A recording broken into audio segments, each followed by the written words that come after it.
Okay, so we've been talking about the 6 root afflictions: attachment, anger, ignorance, and now doubt.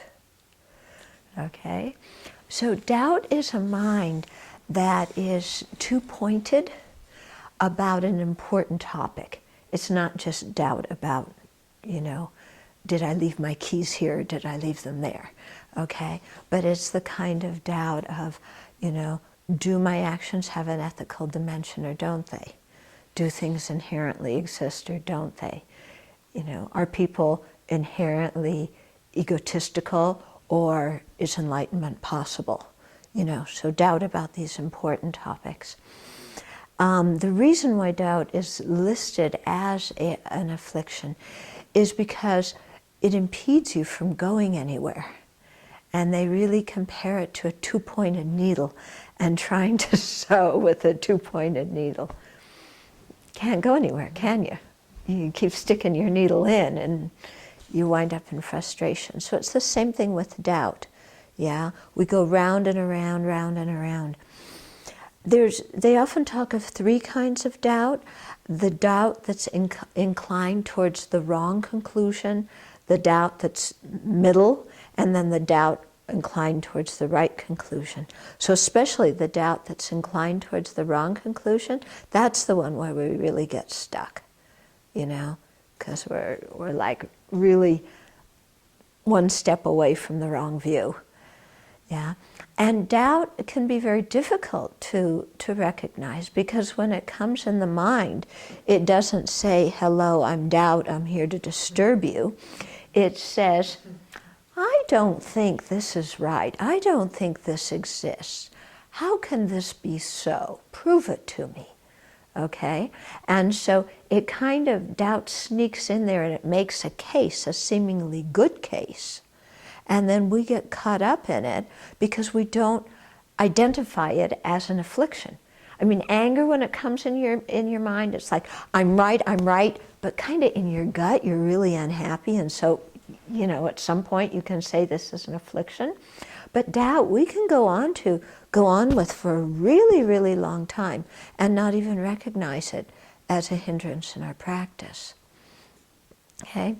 So there's a difference between this kind of, circling doubt and curiosity. Okay, there's a big difference, because clearly when we meet the Dharma, we don't understand everything. We're curious. We want to know. We want information. Not everything makes sense. In fact, I think all the way until enlightenment, not everything makes sense. Yeah, so there's going to be this kind of, curiosity about things and wanting to know and wanting information and wanting clarity.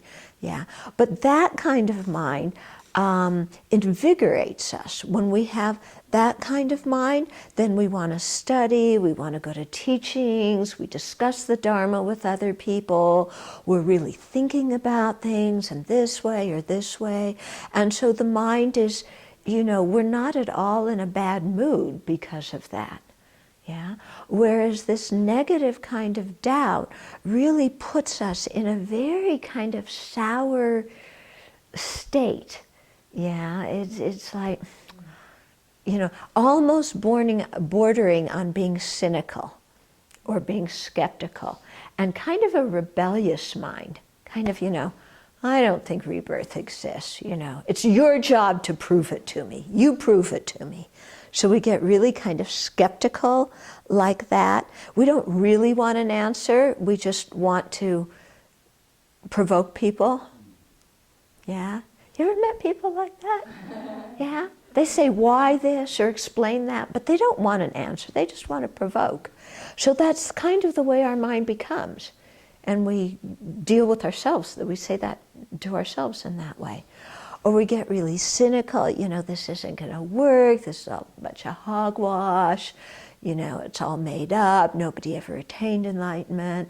So this kind of heavy mind, yeah? So that kind of doubt, clearly is something that's going to be a big impediment in our practice. And so we have to learn to recognize it and do something about it.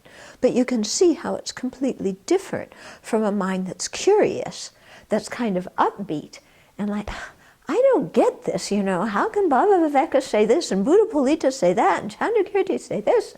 I don't know what they're trying to say, but you're interested and you want to learn and find out. And that's really good. That kind of curiosity is great for our practice. Yeah, but the doubt is this, it's kind of sour, you know? So, got to practice recognizing it. So I'll talk a little bit more tomorrow. Yeah? Well, maybe today. I thought doubt tending towards the right conclusion was like a virtuous mind. Doubt tending towards the right conclusion.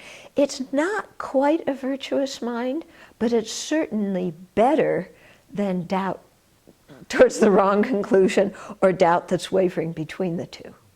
Because doubt that's inclined towards the right one is, you know, it's near to having a correct assumption, which is good.